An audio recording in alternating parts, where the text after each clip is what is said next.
A 650 kilogram roller coaster car enters a loading station at the end of its run at 20 meters per second. The car slows down to 3 meters per second and 25 meters on a level piece of track. How much power is exerted by the brakes to stop the car? The first thing you do with this problem, just like all the other problems, is you start by listing your givens. So the mass is 653 kilograms, the velocity as it enters the station is 20 meters per second, and the final velocity as it slows down is 3 meters per second, and it all does this in a distance of 25 meters horizontally.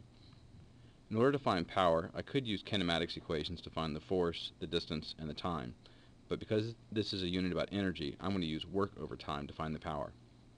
So to find the work over time, the first thing I need to do is look at the energies.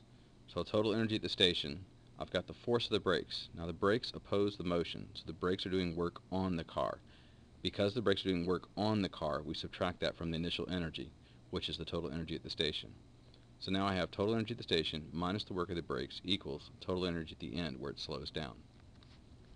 I'm going to rearrange this since I want it for the work of the brakes. So the work of the brakes equals the total energy as it enters the station minus the total energy as it slows down. Now I'm going to add my kinetic and potential symbols. So the work of the brakes equals kinetic energy plus potential energy as it enters the station minus the kinetic energy and potential energy when it slows down. If I look at this, I go through my questions. When it enters the station, is it moving? Yes, it's moving at 20 meters per second. Is it above the lowest height? No, it's moving horizontally. So the potential energy will go away. As it slows down, is it moving? Yes, it hasn't come to a stop. It's moving at 3 meters per second, so I'll keep that. Is it above the lowest height? No, it's not. It's still moving horizontally, so I'm going to get rid of that potential energy. At this point, I plug in my equations. So the work is equal to 1/2 m velocity as it enters the station squared minus 1/2 m the velocity as it slows down squared.